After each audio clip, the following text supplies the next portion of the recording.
जो निजीकरण की तरफ सरकार जो बढ़ावा दे रही है, उससे भी कहीं न कहीं युवाओं को नुकसान होने वाला है। निजीकरण से देश का जो युवा है, जो प्रतिभाशाली युवा है, उसकी जो मौलिक प्रतिभाएँ हैं, उसके साथ कहीं न कहीं खिलवाड़ ज़रूर होगा।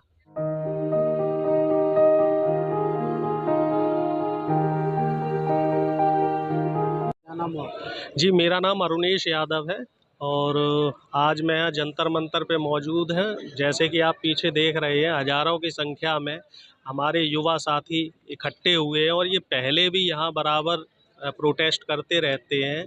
जो इनकी मांगें हैं पिछले 3 साल से, भारतीय जनता पार्टी की सरकार इनकी जो नियुक्तियां हैं वो नियुक्तियां नहीं दे रही हैं। कई जगह इनके रिटन एग्ज़ाम रुके हुए हैं, कई जगह इनके इंटरव्यू रुके हुए हैं और कई जगह जहाँ नियुक्तियों का मामला आ रहा है तो उसमें धांधली की भी खबरें देखने में आ रही हैं। जो आरक्षित सीट है उसमें भी धांधली की खबरें देखने में आ रही हैं। तो कुल मिला जुला के जो युवा है इस समय, उसका भविष्य बिल्कुल ही अंधकार में है। युवा रोजगार की तलाश में है और मौजूदा सरकार रोजगार देने में पूरी तरीके से विफल साबित हो रही है। चाहे आप जंतर मंतर दिल्ली की बात कर लें या फिर आप लखनऊ की बात कर लें, तो लखनऊ में भी लगभग 69,000 जो शिक्षकों की भर्तियां हैं उसके लिए पिछले 200 से ज़्यादा दिनों से वहाँ भी आंदोलन चल रहा है और कई युवा जो साथी हैं वहाँ भी भूख हड़ताल पे बैठे हुए हैं। और सरकार जैसे यहाँ मनमानी कर रही है, वैसे ही लखनऊ में भी सरकार की मनमानी चल रही है। यहाँ भी सरकार आंदोलन को दबाने की पूरी कोशिश कर रही है और वहाँ लखनऊ में भी इसी तरीके का माहौल है। वहाँ तो अभी कुछ वीडियो भी वायरल हुए हैं जिसमें कुछ हमारी जो बहनें हैं, बहनों के साथ पुलिस द्वारा अभद्रता की घटनाएं देखने में आई हैं। और इधर भी कुछ ऐसा ही है, इधर भी पुलिस जो है यहाँ युवाओं की आवाज़ दबाने के पूरा प्रयास कर रही है। आज देख रहे हैं आप, भारी सेना, भारी मात्रा में यहाँ पे सैनिक बल भी मौजूद है। भाई ये देश के बेटे हैं, देश के युवा हैं और इनके लिए इतना सैनिक बल का, जो सैन्य बल का प्रयोग है, मैं इसे उचित नहीं समझता हूँ।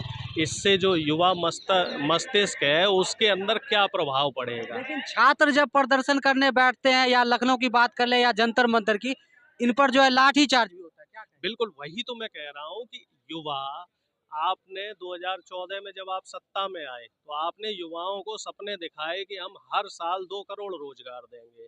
अब 2 करोड़ के हिसाब से देखा जाए तो प्रधानमंत्री जी को 14 करोड़ रोजगार दे देने चाहिए थे। 14 करोड़ रोजगार देना तो दूसरी बात है, इन्होंने कोरोना में जो पिछले 2 साल से अगर देखा जाए लेबर लॉ खत्म हुआ है और उसमें तकरीबन 7 से 8 करोड़ लोग बेरोजगार हुए हैं। ठीक है।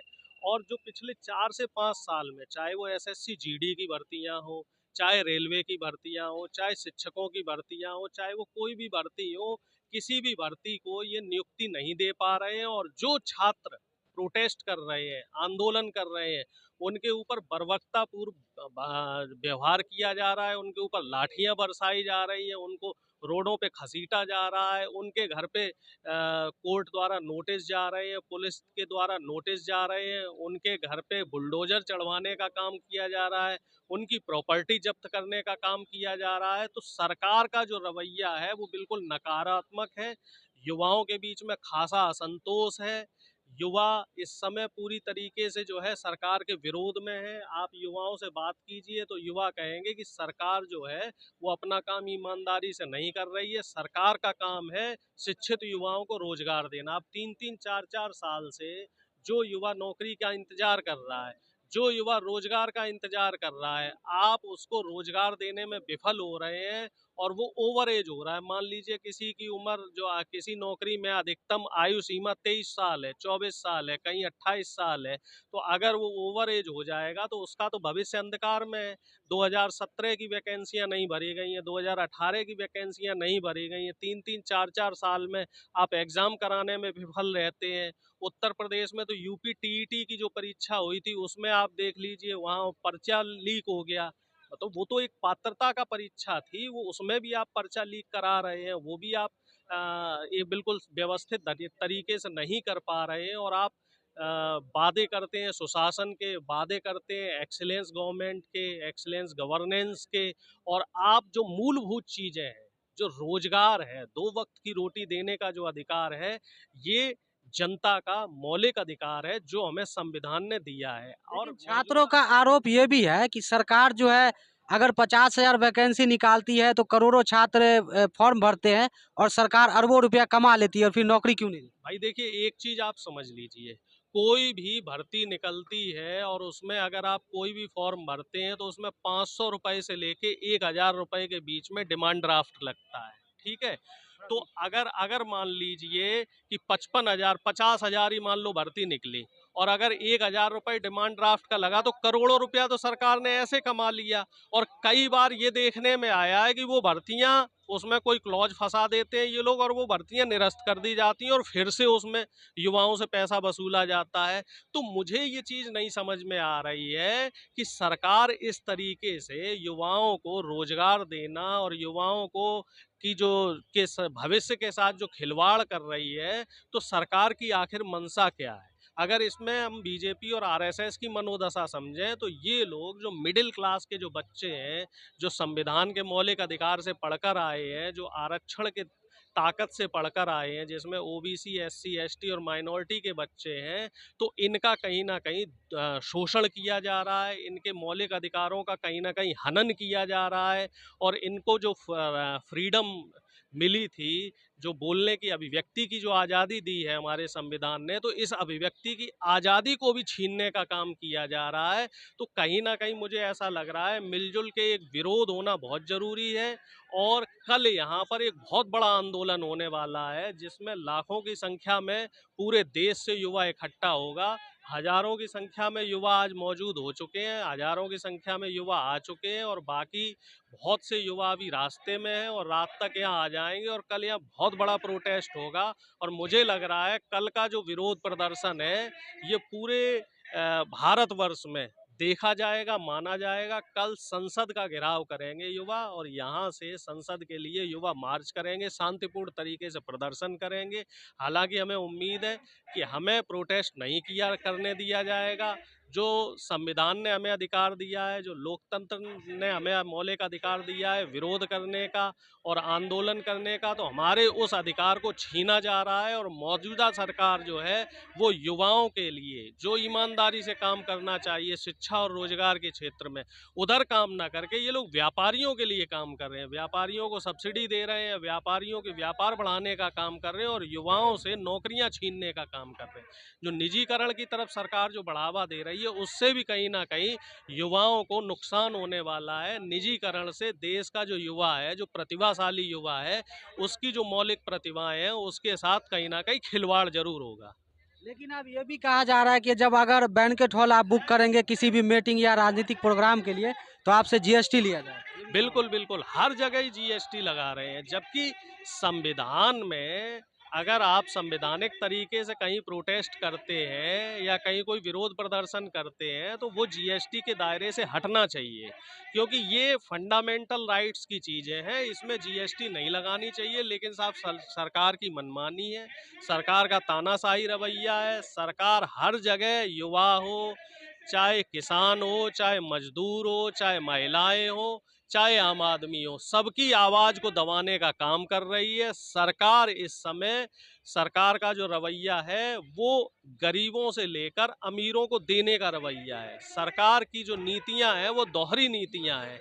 सरकार का जो एटीट्यूड है और सरकार का जो हम कह सकते हैं कि जो दृष्टिकोण है वो युवाओं के प्रति नकारात्मक है। इनकी सोच युवाओं के प्रति नकारात्मक है। ये युवाओं को अंधकार की ओर धकेल रहे हैं, ये युवाओं को बेरोजगारी की तरफ धकेल रहे हैं। पिछले 7 साल के अगर आंकड़े देखे जाएं तो हमारे देश में बेरोजगारी दर 64% तक बढ़ी है।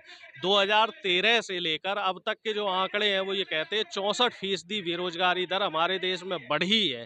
तो मोदी जी के और भारतीय जनता पार्टी के जो दावे हैं वो पूरी तरीके से खोखले हैं और बेबुनियाद है। ये युवाओं के साथ न्याय नहीं कर रहे हैं, युवा इससे खासा नाखुश है। लेकिन जिस तरह से किसान आंदोलन में मिली जीत है, लोगों को, आप प्रदर्शनकारी को ये लग रहा है कि किसान आंदोलन जैसे जीता है वैसे ही आप बड़े बड़े प्रदर्शन होंगे, क्या लगता है, सही है ये? भाई देखिए, किसान आंदोलन जो हुआ था वो कहीं ना कहीं आप मान लीजिए कि जो किसान संयुक्त किसान मोर्चा बना था, उस संयुक्त किसान मोर्चा ने पूरे देश के किसानों को एक माला में पिरोया और देश के किसानों ने एक दूसरे पे भरोसा किया।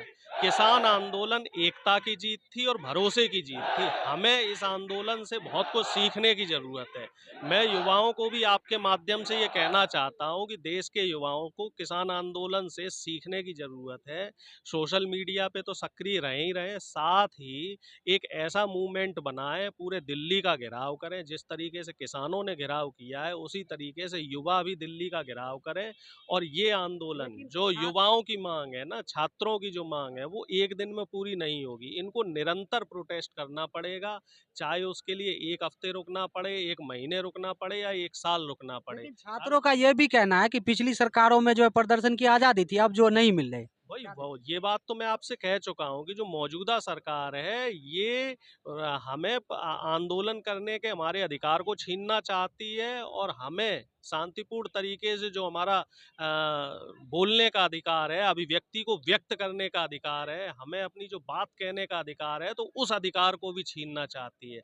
संविधान ने हमें ये दोनों अधिकार दिए हैं कि हम शांतिपूर्ण तरीके से आंदोलन कर सकते हैं और अपनी जो हमारी अभिव्यक्ति है उसको व्यक्त कर सकते हैं एक शांतिपूर्ण तरीके से। तो मौजूदा सरकार संविधान से हमारा ये अधिकार छीनना चाह रही है, लेकिन ऐसा हम उन्हें नहीं होने देंगे, क्योंकि यही वो युवा थे, ये जो लाखों करोड़ों देश के युवा थे, लाखों करोड़ों देश के छात्र थे।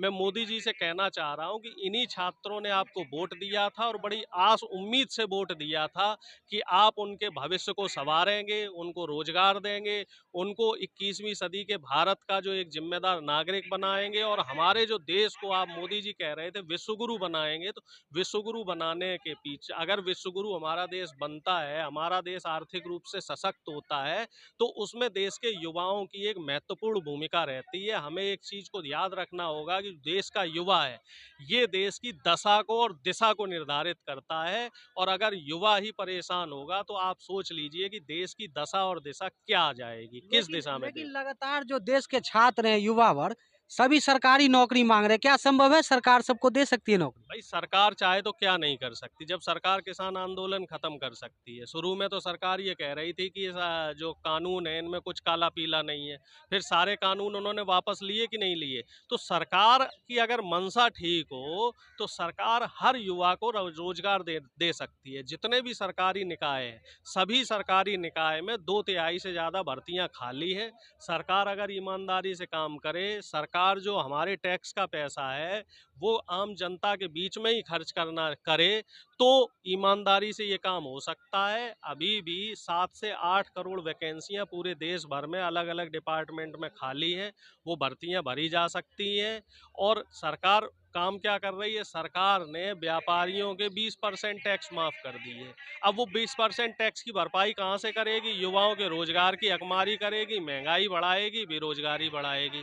तो सरकार गरीबों से लेकर अमीरों को देने का काम कर रही है, जबकि इन्हें करना क्या चाहिए था? जो पुरानी सरकारें थी, वो पुरानी सरकारें अमीरों से लेकर गरीबों को देती थी। एक अमीर जो बड़ी बड़ी कंपनियां हैं, इनमें CSR फंड होता है, तो उस CSR फंड का जो पैसा है, उस पैसे को युवाओं को रोजगार देने में और शिक्षित करने में यूज किया जाता था। लेकिन मौजूदा सरकार ने CSR फंड के पैसे को अपने कोष में रखा है और जो हमारे टैक्स का पैसा है, उस टैक्स के पैसे से बड़े बड़े बिजनेसमैनों के पैसे जो टैक्स हैं वो माफ़ किए जा रहे हैं, जिससे हमारे ऊपर अतिरिक्त बोझ पड़ रहा है। और यही एक वजह है जिसकी वजह से बेरोजगारी बढ़ रही है और भ्रष्टाचार बढ़ रहा है।